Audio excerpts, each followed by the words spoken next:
आपके लिए खबर नहीं, समाज का आईना लेकर आए हैं। आप इससे क्या समझते हैं? खौफ में पति समाज। आजकल जिस तरीके से जो खबरें सामने आ रही हैं वो कहीं ना कहीं चौंकाने वाली हैं। सच में जिस तरीके से जो आजकल की जो घटनाएं सामने आ रही हैं उससे पति समाज कहीं ना कहीं खौफ में जरूर है, क्योंकि जिस तरीके से कई पिछले समय से अगर उठा के देख ली जाए सारी घटनाएं, तो उसमें पति कहीं ना कहीं प्रताड़ित नजर आ रहे हैं। कभी प्रेमी के साथ पत्नी फरार हो जाती है, तो कभी पति को धोखा देके बच्चों को लेकर फरार हो जाती है, तो कभी 9 बच्चों की मां अपने पति की हत्या करके फरार हो जाती है, कभी 4 बच्चों को छोड़कर एक मां अपने पति की हत्या करके फरार हो जाती है। मेरठ की वो कहानी आप सभी ने देखी होगी, जिसमें कैसे एक पति जो लंदन में रहता है वो अपने घर आता है और उसके बाद उसकी पत्नी अपने प्रेमी के साथ मिलकर उसको ड्रम में भर देती है और फिर हनीमून मनाने के लिए शिमला जाती है। उसके अलावा भी बहुत सी ऐसी कहानियां हैं जो हमको झकझोर कर रख देती हैं, जो हमें सोचने पर मजबूर कर देती हैं कि आखिर हमारा समाज किस ओर जा रहा है, जो हमें ये सोचने पर मजबूर कर देती हैं और कई सवाल उठाती हैं कि आखिर ये पत्नियों को हुआ क्या है, आखिर ये चाहती क्या है। क्योंकि जिस तरीके से हम पुरुष प्रधान देश में रहते तो जरूर, लेकिन कहीं ना कहीं पुरुषों की अनदेखी जरूर की जा रही है। पुरुष आज के दिन में प्रताड़ित जरूर है। आपको याद होगा अतुल सुभाष की कहानी। अतुल सुभाष कैसे अपनी पत्नी से प्रताड़ित था, किस तरीके से उसकी पत्नी उसको प्रताड़ित करती थी। 3 करोड़ के एवज में उससे छुटकारा मांगा गया था। यह छुटकारे वाली बात नहीं है, यह बात है कि हम आखिर किस समाज में रह रहे हैं। वो समाज जो स्त्रियों को अबला बताता था, लेकिन पिछले कुछ समय में कुछ ऐसा हुआ जिसने उस अबला ने कुछ ऐसा किया जिससे अब हमारे समाज में एक खौफ है। वो खौफ है शादी का। आजकल के युवा शादी के नाम से डर रहे हैं, आजकल के युवा शादी के नाम से परेशान हैं। जब उनसे शादी के लिए कहा जाता है तो उनके दिमाग में बहुत सारी ऐसी बातें आती हैं जिसके चलते वो खौफ में आ जाती है। पत्नी का प्रेमी के साथ भागना, या पत्नी की जिस तरीके से जो कहानियां सामने आई, तो पति खुद उनकी शादी करवा दे रहे हैं, कभी कोर्ट में ले जाकर तो कभी मंदिर में ले जाकर। कोई पत्नी अगर प्रेमी की कहानी का जिक्र करती है तो पति खुद ले जाकर उसकी शादी करवा देता है। आखिर हम किस समाज में रह रहे हैं, एक बड़ा सवाल है। इसी के चलते पति समाज जो है उसमें खौफ नजर आ रहा है। अभी आपको एक कहानी याद होगी, किस तरीके से एक चाची अपने भतीजे के साथ शादी कर लेती है मंदिर में और पति देखता रह जाता है। उत्तर प्रदेश के अगर बात की जाए तो उत्तर प्रदेश के महोबा में एक शादीशुदा महिला ने अपने पति को सिर्फ इसलिए खौफनाक धमकी दी क्योंकि उसे फ्री फायर गेम खेलते खेलते एक पंजाब के युवक से प्यार हो गया। पति ने जब शक जाहिर किया तो पत्नी ने कहा कि तुम्हारे 55 टुकड़े करके ड्रम में भर दूंगी। इस धमकी के बाद महिला घर से प्रेमी के साथ फरार हो गई। तो कई ऐसी कहानियां हैं जो कहीं ना कहीं सोचने पर मजबूर कर जाती हैं कि आखिर हम कैसे समाज में रह रहे हैं, और ये समाज, आखिर जो ठेकेदार हैं समाज के, उन्होंने आखिर समाज को लाकर कौन से मोड़ पर खड़ा कर दिया है। ये कई बड़े सवाल हैं, कई कहानियां हैं इसकी। मेरठ की कहानी की बात की जाए तो पत्नी और प्रेमी ने मिलकर पति को मार दिया। इंदौर में तो आपको पता ही होगा कि किस तरीके से पत्नी ने अपने प्रेमी के साथ मिलकर अपने पति को वो शिलांग ले जाती है और उसके बाद वो वहां उसका कत्ल कर देती है। साथ ही साथ बक्सर की एक कहानी सामने आई जहां पर 498A, जिसकी अगर बात की जाए तो जो महिलाओं को संरक्षण देना, महिलाओं की सुरक्षा को लेकर जो कानून है 498A, उस केस में पति जेल गया और जेल जाने के बाद यह मामला 5 साल बाद झूठा निकला।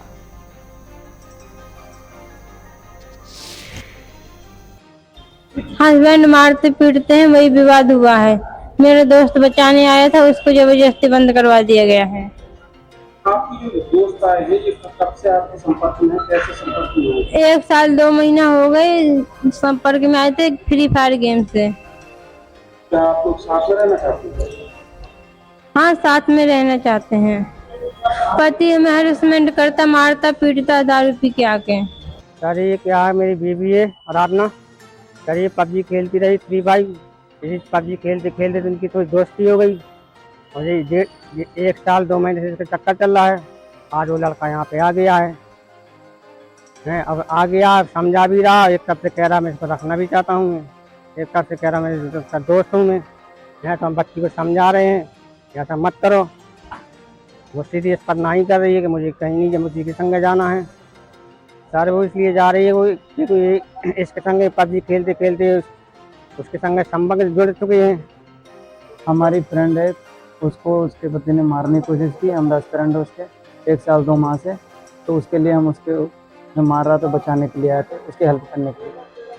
सर वो परेशान है बिल्कुल, उसको बहुत ज़्यादा हरेस करके मारा जा रहा है और वो बिल्कुल उसको कोई हेल्प नहीं कर रहा। उसके मम्मी पापा उसको भी मार रहे हैं, ना खाना दे रहे हैं ना कुछ दे रहे हैं। वो 7-7 दिन तक ट्रेन के पटरी उस पर जाकर स्टेशन में बैठी रहती है या तो मंदिर में बैठी रहती है। ना बच्चे लाने कुछ देते हैं ना किसी चीज़ के लिए दे रहे हैं। तो जो मेरे से मदद होती है मैं दोस्ती के नाते मदद किया और लड़की बोली वो मेरे साथ रहना चाहती है और मैं रख लूँगा क्योंकि उसका कोई सहारा भी है नहीं।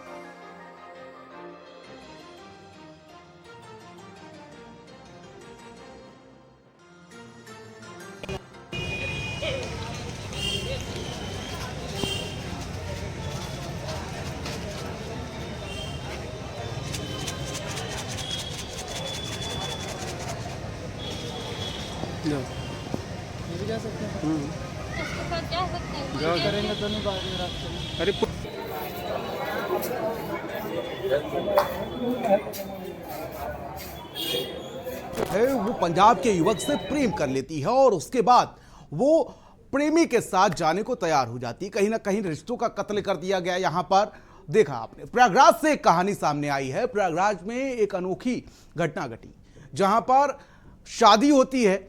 शादी के बाद सुहागरात में पत्नी जो है वो चाकू लेकर सोती है। चाकू लेने के बाद पति जब उसके पास जाता है तो वो कहती है कि मैं किसी और से प्यार करती हूं, मेरे पास अगर आए तो मैं तुम्हारे 35 टुकड़े कर दूंगा। सोचिए कि आखिर क्या बीती होगी उस पति के ऊपर। रिपोर्ट देखिए आप।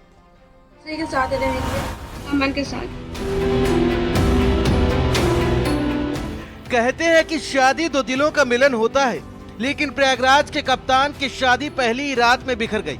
अरेंज मैरिज थी, पूरे समाज की मौजूदगी में रिश्ता तय हुआ था, लेकिन सुहागरात पर कप्तान को दुल्हन का साथ नहीं, चाकू और धमकी मिली। धमकी भी ये थी कि पास आए तो जान ले लूंगी या खुद को मार डालूंगी। उस रात से कप्तान की रातें नींद से नहीं खौफ से भर गई हैं। हर सुबह उसकी आंखें डरी हुई होती हैं क्योंकि सितारा चाकू लेकर सोती थी। तो सर वो चाकू ली हुई थी। मैं सोचा ये चाकू क्यों ली है, तो मेरे मन में कुछ ऐसे मैं सोचने लगा कि चलो कॉमन सी बात है, चाकू ली होगी। लेकिन सर मैं जब उसको टच करने गया तो मुझे चाकू कह रहे मतलब धमकी देने लगी कि अगर टच करोगे हम तुमको मार देंगे या तुमको मारेंगे, अपने आप को मार देंगे। तो मैं बोला ऐसा क्यों? कह रही है कि मैं और किसी से प्यार करती हूँ, उसका अमन नाम है। जैसे ही कप्तान ने हिम्मत करके सच्चाई जाननी चाही, सामने आया वो राज जो किसी को भी हिला दे। सितारा का दिल उसी के भतीजे पर था जिससे बात करने के लिए वो धमकी देकर उसी के मोबाइल से कॉल करती थी।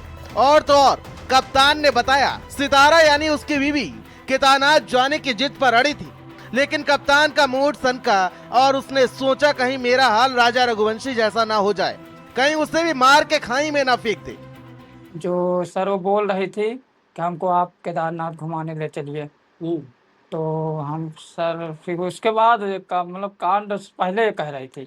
हाँ, लेकिन फिर जब वो हमको चाकू दिखाई तो मेरे भी दिमाग में आया अरे तो सही बात ये लग रहा है जो ये राजा रघुवंशी के साथ हुआ है, ये सब सोनम लोग और जो ड्रम में भर दी थी वो सब, तो ये मेरे साथ भी ऐसा कर देते। तब उस दिन मेरे दिमाग में आने लगा। सर मैं बहुत डर गया था अपने समय। 2-3 दिन सर समझ लीजिए साथ में थे कि हमको नींद नहीं आती थी। सर मैं बहुत डर गया था। 1 जून 2025 की रात सीसीटीवी कैमरे में जो दिखा वो किसी फिल्मी सीन से कम नहीं था। दुल्हन सितारा पिलर पकड़कर छत से नीचे उतरी और बिना किसी को बताए भाग गई। अब आपको क्या बताएं कि दूल्हा तो शादी के नाम से ही डर गया था। शादी करना तो दूर की बात, अब मैं शादी का नाम सुनकर ही डर जाता हूँ। रात में लगभग 1 बजे वो हमारे छत पर से कूद के भाग गई। तो आप लोगों ने इसकी कंप्लेंट थाने वगैरह में की है? हाँ सर, थाने में कंप्लेन किए हैं सब कुछ से। अब आप शादी के नाम से आपको सर शादी के नाम से समझ लीजिए, मैं सिर्फ शादी जो कोई के मुंह से सुनता हूँ मैं, सर मुझे इतना डर लग रहा है। डर लग रहा है सर यही इतना कांड हो रहा है कि कहीं लड़की मर्डर कर दे रही हैं। हाँ और सर, आपके साथ भी? हाँ सर, वही मेरे साथ हो गया तो मैं सर मुझे बहुत डर लग रहा है शादी के नाम से। शादी जो भरोसा की बुनियाद पर टिकी होती है, जब वह छल, डर और साजिश से भर जाए तो जिंदगी थम सी जाती है। कप्तान आज भी उस रात की याद से कांप जाता है। सवाल ये है कि अगर शादी समाज की सहमति से थी तो फिर धोखा किस लिए? और क्या कानून कभी सच को भी सुनेगा या सिर्फ इल्जाम ही चलते रहेंगे?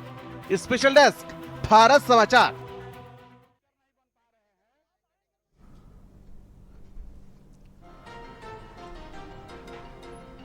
तो सवाल अभी भी बरकरार है कि क्या सिर्फ पुरुष डरा हुआ है, खौफ में पति समाज है? क्योंकि पिछले कुछ दिनों से जो घटनाएं सामने आई हैं उसने कहीं ना कहीं झकझोर कर रख दिया है कि आखिर हमारा समाज किस ओर जा रहा है। आखिर हमारे समाज में क्या एक हवा सी चल चुकी है।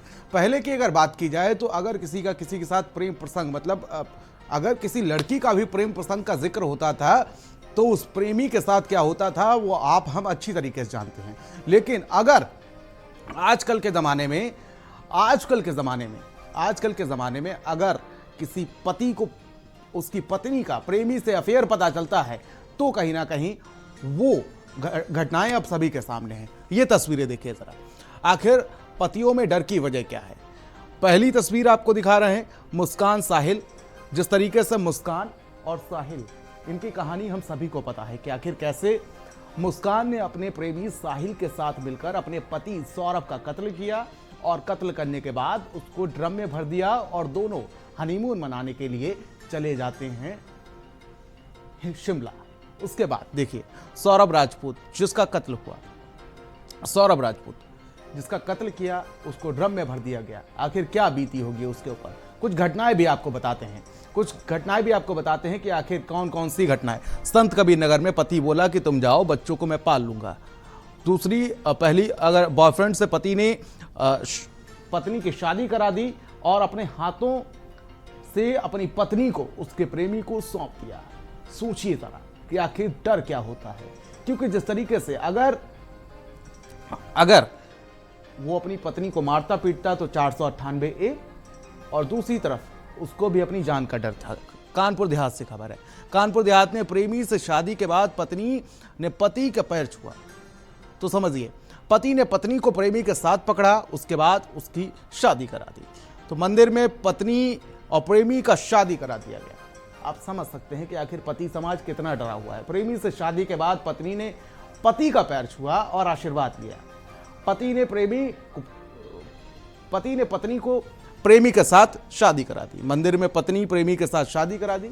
तो आप समझ सकते हैं कि आखिर डर किस ओर तक का। अमेठी से खबर है, जहां पर पति ने प्रेमी के साथ पत्नी की शादी करा दी। 13 साल की शादी के बाद पत्नी ने छोड़ दिया। 13 साल का रिश्ता और प्रेमी के लिए छोड़ दिया गया और पति ने खुद शादी करा दी। एक दूसरे के साथ घूमते देखा, उसके बाद पति से नहीं रहा गया और उसने शादी करा दी। तो सोचिए जरा कि आखिर हमारा समाज किस ओर जा रहा है, कितना डर है, कितने खौफ में पति जी रहे हैं, पत्नियां कितनी लापरवाह हो गई हैं। ये कहानी है आजकल की। खौफ है पति समाज के अंदर, खौफ में जी रहा है कि अगर आपने पत्नी की कहानी नहीं सुनी, पत्नी को नहीं सुना, तो आपके साथ भी अंजाम वही होगा जो सौरभ के साथ हुआ, जो साहिल ने मुस्कान के साथ सौरभ के साथ किया, जो सोनम ने इंदौर वाले राजा के साथ किया।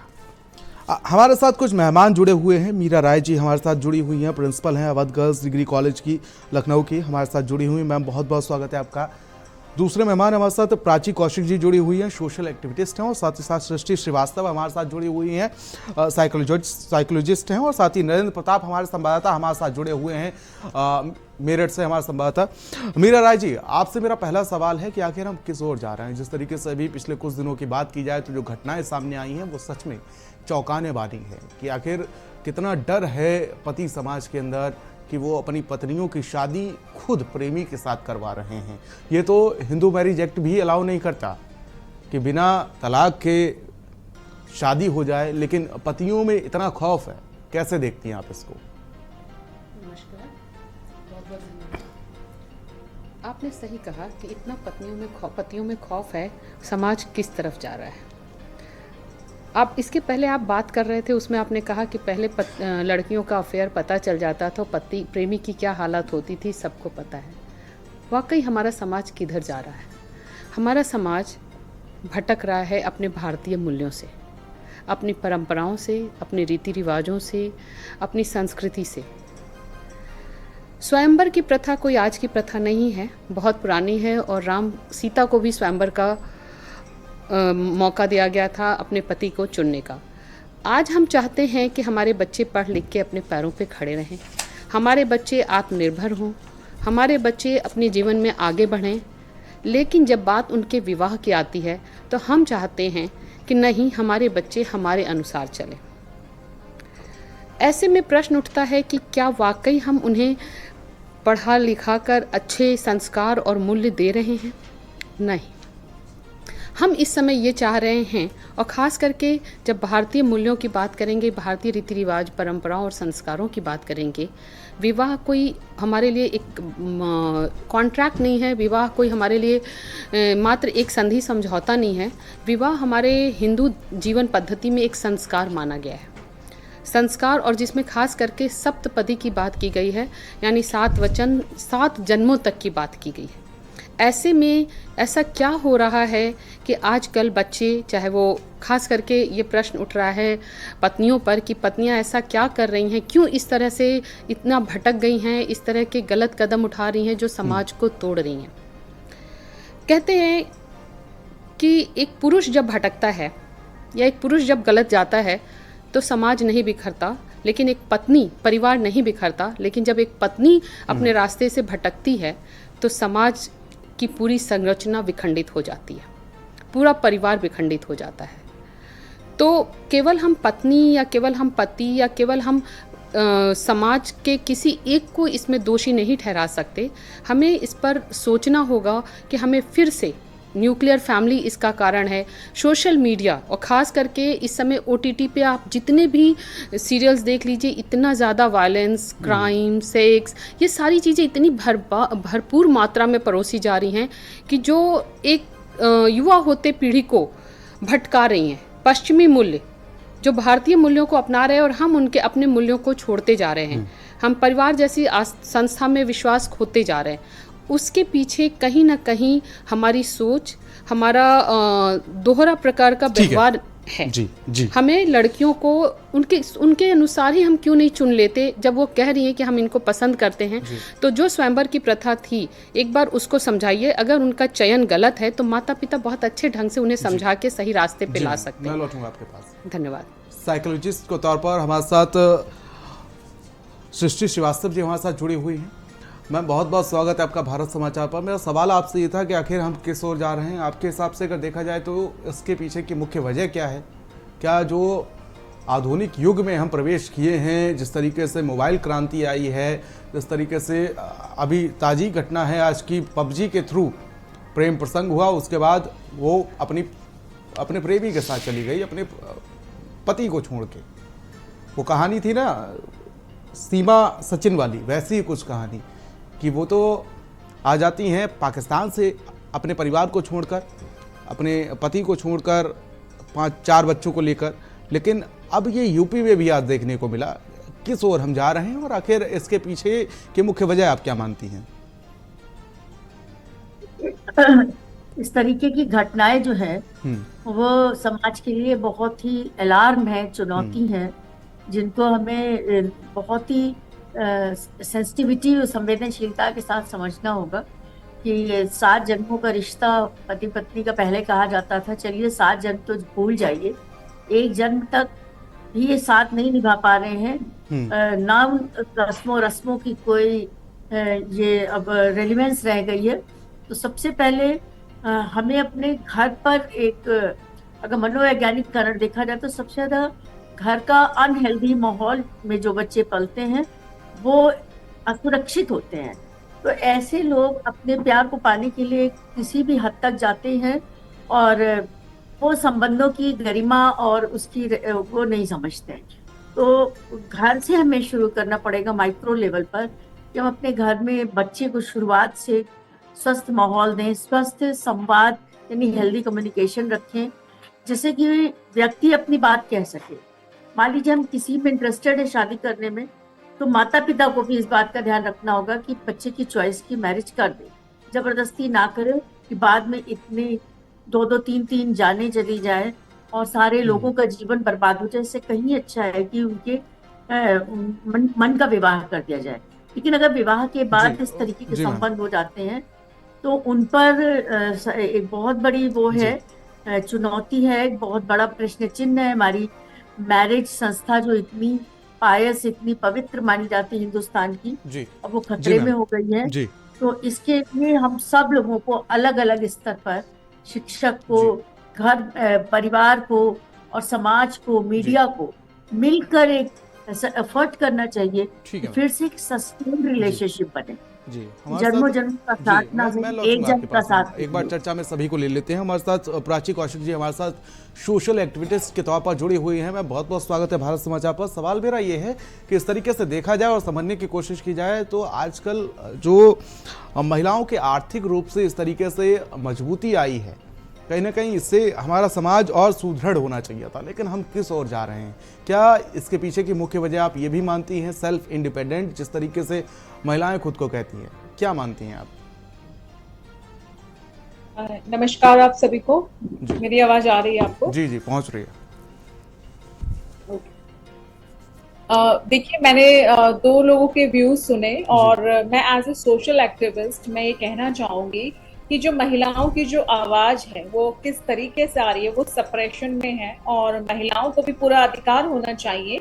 अगर उनकी शादी खराब है या उनकी शादी नहीं चल पा रही है, उनकी शादी जबरदस्ती कराई है, तो वो किसी तरह से उससे बाहर आए, लेकिन उसका एक तरीका होता है।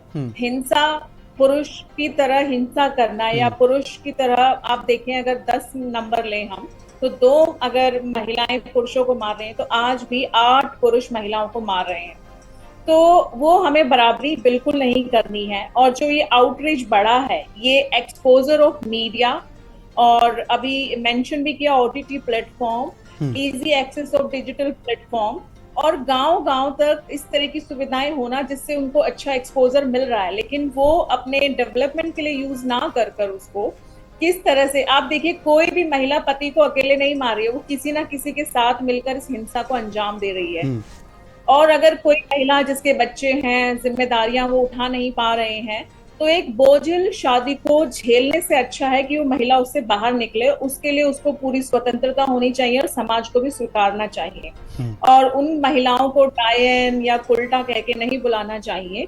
तो ये एक सामाजिक कार्यकर्ता के तौर पे मैंने देखा है कि इस तरह के केसेस बढ़ने का एक सबसे बड़ा जो कारण है स्ट्रेस और पुअर इकोनॉमिक कंडीशन, कि आप उस तरीके से नहीं रह पा रहे हैं जैसे आपको रहना है। आपकी प्रेजेंट शादी में आपका खर्चा, आपको वो फ्रीडम नहीं मिल पा रही है और एक्सपोजर की वजह से, फोन से आप ऐसे लोगों से कनेक्ट हो जाते हैं जिनको आपको लगता है ये हमें अच्छी लाइफ देंगे, बट कोई भी आपको अच्छी लाइफ नहीं दे सकता है। You have to be independent. आपकी शिक्षा, आपकी लेकिन इंडिपेंडेंसी कहीं ना कहीं आजकल परिवारों को भी तबाह करती हुई नजर आ रही है। इंडिपेंडेंट, मैं इसको गलत नहीं मानता हूं, लेकिन कहीं ना कहीं जब महिलाएं घर से बाहर निकलती हैं तो कहीं ना कहीं जिस तरीके से अब जो घटनाएं प्रचलन में आई हैं कि पति इतना परेशान हो जाता है कि उसको अपनी जान बचाने के लिए प्रेमी के साथ शादी करवाना पड़ रहा है। 9 बच्चों की मां, कासगंज से एक खबर सामने आई थी जहां पर 9 बच्चों की मां अपने पति की हत्या करके, मतलब कुछ बच्चों की शादी हो चुकी थी और 9 बच्चों की मां अपने प्रेमी के साथ फरार हो जाती है। देखिए, बच्चे पैदा करने में क्या उसकी स्वीकृति थी, वो अभी तक 9 बच्चों के साथ किस कंडीशन में रह रही थी, ये बैकग्राउंड चेक कभी करना आवश्यक है कि क्या उसको किस सिचुएशन में रखा गया, और जैसे ही उसको फ्रीडम मिली है, जैसे उसको लगा कि मैं इसको घुटन से बाहर निकलूं, या जो ये अभी तक हुआ मजबूरी में किया गया या पेरेंट्स ने जल्दी शादी कर दी। मैं उत्तर प्रदेश की बात करूं, मैं अभी उत्तर प्रदेश के बहराइच जिले में हूं, और वहां पर भी मैंने बाल विवाह के इतने केसेस देखे हैं, और उन लड़कियों को हमने मुक्त कराया है। आप सोचिए 15-14 साल की लड़कियों की शादी होगी, वो उनकी कोई चॉइसेस नहीं है। फिर जब वो 20-22 तक होती है, कई बच्चे भी पैदा हो जाते हैं, तो जब उनको फिर पता लगता है 22-23 साल होने पे कि जब उनको एक्सपोजर मिलता है, उनको फोन की एक्सेस भी होती है कि ये जो व्यक्ति जिसके साथ मैं रह रही थी, जबरदस्ती किसी तरह से मुझे यहाँ रखा गया, ये मेरी चॉइस नहीं है, मेरी पसंद नहीं है, तो अब उसको, उस समाज को वो स्वीकारना पड़ेगा कि बाल विवाह, अशिक्षा या लड़कियों के साथ अब जबरदस्ती बिल्कुल नहीं चलेगी। और ये जो कुछ आउटरीच हुए हैं जिसमें लड़कियों ने पुरुषों की या अपने हस्बैंड की डेथ की है, या फिर पति जो आगे आकर शादी करा रहे हैं, ये उदाहरण मैं इतिहास से आपको एक दिखाना चाहूंगी। ऋषि गौतम, जब ऋषि गौतम अपनी कुटिया में वापस लौटते हैं तो वो ये देखते हैं कि उनकी पत्नी अहिल्या जो है वो किसी के साथ सहवास कर रही थी। तो ऋषि गौतम ने कोई आउटरीच नहीं किया, उन्होंने उसको पश्चाताप के लिए प्रेरित किया, और जो वो अपनी साधना कर रहे थे उसको भी नहीं छोड़ा। इतिहास में ऐसे कई वाक्य आपको मिलेंगे जब पति पत्नी किसी और के साथ सहवास कर रहे हैं, कहीं और चले गए हैं, फिर बाद में उनको रियलाइज होता है कि हम गलत कर रहे थे। तो जब ये सृष्टि जी कुछ कहना चाह रही है, सृष्टि जी, तो वो मोटिवेट करते हैं कि वो अकेले रहकर इस बात को समझे कि उसका कोई उदाहरण नहीं और अहिल्या, वो एक इंडिपेंडेंट बात है, इसका इस केस से कोई मतलब लेना देना नहीं है। नहीं, मैं आपको उदाहरण दे रही हूँ कि इतिहास में भी ऐसी घटनाएं हुई हैं। जब आपके साथ कोई घटना होती है तो आपको कानून को बिल्कुल भी ताक पर नहीं रखना है, किसी की डेथ नहीं करनी है, किसी को लेकिन मैं आज के नहीं करना है। आपको समाज में बैठ के जो मैरिज काउंसलिंग सेंटर्स हैं, ये किस लिए हैं कि अगर आपकी पत्नी कहीं, लेकिन आजकल की अगर बात की जाए तो मैम जी, मैं आजकल के इस तरीके से अगर आज के युग की अगर बात की जाए तो कहीं ना कहीं ये प्रचलन बढ़ गया है कि, और ये पिछले 6 महीने से मैं ज़्यादा देख रहा हूँ कि कोई अपने प्रेमी के साथ फरार हो जा रहा है, तो कोई 9 बच्चों को छोड़ करके, 6 बच्चों को छोड़ करके प्रेमी के साथ फरार हो जा रहा है। और उस परिवार का आखिर क्या होगा? क्या मर्द समाज के ऊपर ये एक धब्बा है, या औरत के ऊपर एक धब्बा है, या इसको प्रेम के लिए त्याग कहा जाएगा, या प्रेम कहा जाएगा? प्रेम तो नहीं है, अपनी मन मर्जी करना प्रेम नहीं है। मॉरल वैल्यूज की कमी होना, चाहे पुरुष हो या महिलाएं। आज आप क्राइम का डेटा देखेंगे तो कितनी महिलाएं आज भी सिर्फ इसलिए प्रताड़ित की जा रही हैं कि वो महिलाएं हैं, उनको एक तरीके से रहने के लिए फोर्स किया जा रहा है। तो जब मॉरल वैल्यूज, ये दोनों की जिम्मेदारी है। आप महिला और पुरुष को इस बारे में अगर आप देखेंगे तो अपना रोल अदा तब कर पाएंगे, प्ले कर पाएंगे जब मॉरल आप जो बार बार 9 बच्चों का जिक्र कर रहे हैं, हाँ। 9 बच्चों की माँ, हाँ। आज के ज़माने में जहाँ हम 1 या 2 बच्चे करने में ही सोचते हैं और उनके पालन पोषण की बात करते हैं, कहीं ना कहीं मुझे ऐसा लग रहा है कि बैकग्राउंड में दबाव बनाया जा रहा है कि वो औरत सिर्फ बच्चे पैदा करने के लिए है। तो वो सेपरेशन भी हो सकता है, उसके बैकग्राउंड में जाके हमें चेक करना होगा। ऐसे हम किसी महिला पे, किसी पत्नी पे इस तरह का नहीं लगा सकते। 9 बच्चे मीन्स वाकई उसको एक मशीन समझा गया, जो वो सेपरेशन, जो वो दुख, जो वो पीड़ा कर रही होगी, शायद नहीं निकल पा रही होगी, जिसके परिणाम स्वरूप वो एक दिन भाग जाती है। वो भागना प्रेम नहीं है। हो सकता है कि आगे जाके उसे अपने निर्णय पे पछतावा भी हो। वो भागना अपने उस दुख दर्द से शायद भागी है। एक मैंने पढ़ी थी नॉवेल, उसमें था कि स्त्री जब बहुत बर्दाश्त करती है और जब उसके बर्दाश्त की, सहन की सीमा ख़त्म हो जाती है तो उसका जो परिणाम होता है वो भागने में होता है, कि वो छोड़ देती है, भाग जाती है। आज हमें ज़रूरत है अपने, खास करके जब हम इंडिपेंडेंट हो रहे हैं, आर्थिक रूप से आत्मनिर्भर हो रहे हैं, न्यूक्लियर फैमिली में रह रहे हैं, पति पत्नी और बच्चे रह रहे हैं, बहुत कम जगहों पे है जहाँ पे उनके ग्रैंड पेरेंट्स या दादा दादी, नाना नानी रह रहे हैं। तो ऐसे में पति पत्नी के बीच में संवादहीनता की स्थिति है। पति पत्नी के द्वारा, चूँकि वर्किंग दोनों हैं, तो वो मूल्य नहीं दे पा रहे हैं अपने बच्चों को। तो जो भी आपको समय मिले, ये मौका नहीं है कि हम बेटे को देखें या बेटी को देखें। बेटी घर से निकल रही है, वो 2 परिवारों को जोड़ रही है। बेटा भी घर से निकल नहीं रहा है, लेकिन वो 2 परिवारों का हिस्सा बना हुआ है, जोड़ रहा है। तो हमें दोनों में भारतीय मूल्य और परंपराओं को जीवित करना होगा, डालना होगा, और मैं मानता हूं शिक्षा के स्तर पे भी होना चाहिए, स्कूल लेवल पे भी मोरल वैल्यूज देने चाहिए। मैं मानता हूं कि जिस तरीके से जो घटनाएं पिछले कुछ दिनों में घटी हैं, इनसे लोगों को सीख लेना चाहिए, लेकिन कहीं ना कहीं इनको आदर्श माना जा रहा है, पत्नियां इसको आदर्श मान रही हैं और उससे सीख करके वो भी ऐसी घटनाएं प्रचलन में ला रही हैं। हमारे साथ हमारे संवाददाता जुड़े हुए हैं नरेंद्र मेरठ से। नरेंद्र, अगर बात की जाए तो मुस्कान ही उस नीले ड्रम की ब्रांड एम्बेसडर बनी थी जिस तरीके से देखा जाए, और वहीं से वो प्रचलन शुरू हुआ था, और वो आज सुधरना चाहिए उसके बाद। जिस तरीके से मुस्कान की चारों तरफ थू-थू हुई थी, मतलब उसको जिल्लत भरी नजरों से जो देखा जा रहा था, लेकिन उसके बावजूद उस ड्रम का खौफ आजकल पतियों को दिखाया जा रहा है। कोई 35 टुकड़े कर रहा है तो कोई 55 टुकड़े कर रहा है। कन्नौज में भी यही कहानी सामने आई थी, जहां पर एक महिला कह रही थी कि सुधर जाओ वरना 35 टुकड़े कर दिए जाएंगे, सुधर जाओ वरना इतने टुकड़े कर दिए जाएंगे, नीले ड्रम में भर दिया जाएगा। आखिर ये मुस्कान जो ब्रांड एम्बेसडर बनी, ये महिलाओं के लिए बनी या कुछ ऐसी पत्नियों के लिए बनी जो अपने पति से आजाद होना चाहती हैं? देखिए शांतनु, जहाँ तक इन घटनाओं का सवाल है, तो ऐसी घटना कोई पहली बार नहीं हो रही है। ये घटना लगातार परसों से होती चली आई है। वो बात अलग है कि अब इनको जो हाइप है वो इसलिए ज्यादा मिल रहा है कि हमारे आसपास एक सोशल मीडिया का नेटवर्क तैयार हो चुका है और वो अपने पूरे भूमि पर है। जहाँ तक आपराधिक घटनाओं की बात है तो ये घटनाएं नई नहीं। जहाँ तक बात कर रहे हैं हम रिश्तों की, तो ये जान लीजिए कि पिछले 1.5 से 2 दशक में जो पति पत्नी का रिश्ता है उसमें बहुत बड़ा चेंज आया है और उसको हर किसी को स्वीकार करना पड़ेगा। अब ट्रेंड इस तरीके का है कि जहाँ पर पहले पत्नियां शादी होने के बाद एक संयुक्त परिवार में आया करती थी, अब शहरों में रहने का चलन है और गांव से शहर की तरफ लोग रोटी रोजगार के लिए जा रहे हैं। तो ऐसी स्थिति में वहां पर जो महिलाएं अपने केवल पति के साथ रहती है, एकल परिवार में रहती है, तो वहाँ उनके सामने बहुत सारे विकल्प ऐसे हैं। वहाँ की जो सामाजिक पृष्ठभूमि है या फिर जो सामाजिक संरचना है वो इनको अलग है। और इसके अलावा पति चला जाता है जब अपने जॉब पर, तो या तो वो वर्किंग वूमेन है तो पति के साथ साथ दूसरी कंपनी में या फिर पति के साथ वो काम करती है, और अगर काम नहीं करती है तो वो घर पर रहती है। तो उनके पास बहुत सारे स्पेसेस हैं अपने आप को व्यस्त रखने के लिए। लेकिन मैं थोड़ा सा आपको दूसरी तरफ ले जाना चाहूंगा कि अब पत्नी का रिश्ता है उसमें बहुत सारे डिस्प्यूटेड देखने को मिल रहे हैं, और ये जो आंकड़ा है पिछले 1 से 1.5 दशक में बहुत बड़ी तादाद में कोर्ट कचहरियों में, पुलिस थानों में आप देखेंगे। जहाँ तक बात करें रूटीन की, तो मैं आपको बता दूं किसी भी जिले के एसएसपी के पास जितने मामले फौजदारी के आते होंगे, सिविल बारों के आते होंगे, उनमें बहुत बड़ी तादाद जो है इस तरह के डिस्प्यूटेड की होती है जो पति पत्नी के रिलेशन पर ऐसे जुड़े हुए हैं। तो ये जान लीजिए कि ये सामाजिक बदलाव है जिसकी तरफ ये सारी चीजें जा रही है। दूसरी तरफ जहाँ तक बात है विवाहेतर जो संबंधों की, तो उसमें केवल एक महिला को ही टारगेट नहीं किया जा सकता।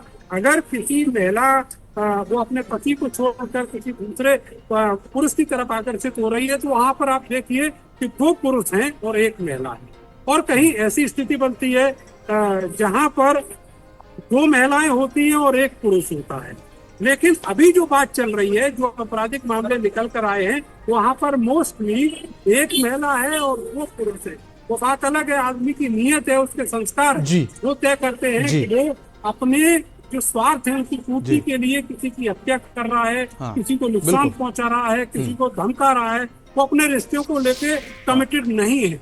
और ये कोई नई बात नहीं है। आप देखेंगे कि वो 1 या 1 से ज्यादा पत्नियों की या फिर एक्स्ट्रा पत्नी पहली पत्नी से छुपा कर रखने की जो चलन है वो हमारे समाज में बहुत लंबे समय से है और उसको हमेशा निंदनीय करार दिया गया है। सवाल ये है कि अभी जो सोशल मीडिया का चलन बढ़ा है उससे इन घटनाओं को एक बूस्ट मिला है और ये घटनाएं बहुत तेजी से लोगों के जेहन में असर कर रही है।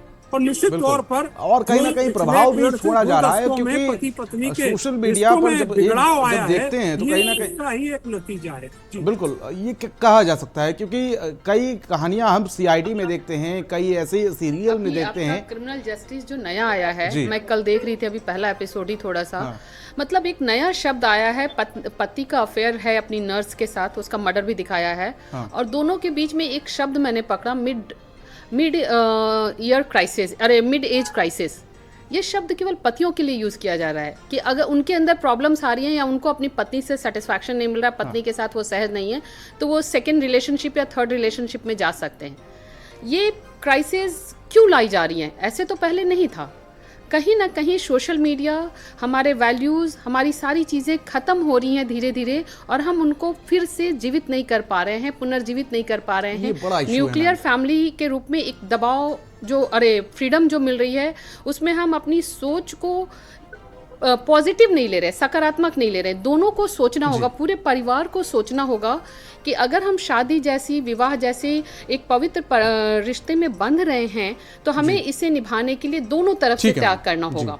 पत्नी का कमाऊ होना ठीक है, लेकिन पति को भी उसका साथ देना होगा। जब दोनों बैलेंस करके चलेंगे और मोरल वैल्यूज को अपने बच्चों में और अपने में लाएंगे और कहीं भटकेंगे नहीं, क्योंकि ये नियम दोनों पे लागू होते हैं। मैं आऊंगा मैम आपके पास। सृष्टि श्रीवास्तव जी हमारे साथ जुड़ी हुई है। मैम, इसके पीछे का साइकोलॉजिकल रीजन क्या मानती हैं आपकी? कोई जिस तरीके से देखा जाए तो इसको लेकर आजकल सोशल मीडिया पर अगर बात की जाए, तो चाहे अखबारों में बात की जाए, इसको लेकर कई मीम्स भी बनते हुए नजर आ रहे हैं।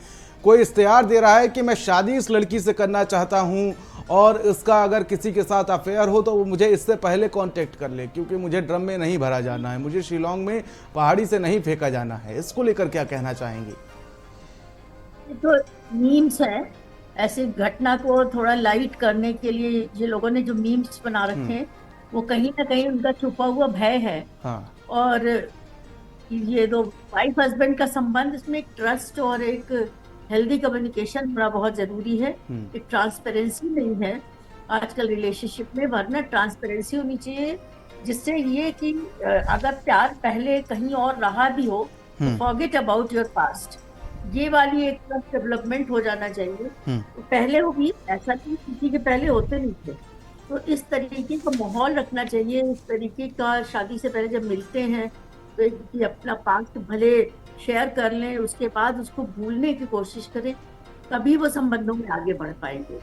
और उसमें एक संतुष्टि ढूंढे। जो पार्टनर हमारा है कोई परफेक्ट पार्टनर नहीं होता है, कमियों के साथ उसको एक्सेप्ट करें, तभी विवाह जो है वो लंबे समय तक चलता है। ठीक है, सुखी वैवाहिक जीवन तभी होगा। प्राची कौशिक, मेरा सवाल आपसे ये था कि इस तरीके से एक एनजीओ है जिसका नाम है सेव इंडियन फैमिली, इस रिपोर्ट के मुताबिक 2022 में लगभग 27,000 पतियों ने घरेलू हिंसा के चलते आत्महत्या की है। इसको लेकर क्या कहना चाहेंगे आप? क्या सोचती हैं इसको लेकर?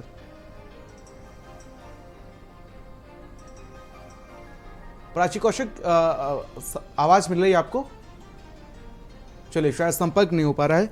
वीना जी, आपका क्या कहना है इस पूरे मामले को लेकर, जिस तरीके से ये घरेलू हिंसा के चलते 2022 में 27,000 लोगों ने जान दी, पुरुषों ने जान दी। जो डोमेस्टिक वायलेंस एक्ट आया था उसमें जो 498A है, उस धारा का दुरुपयोग न चाहते हुए भी बहुत ज़्यादा हुआ है।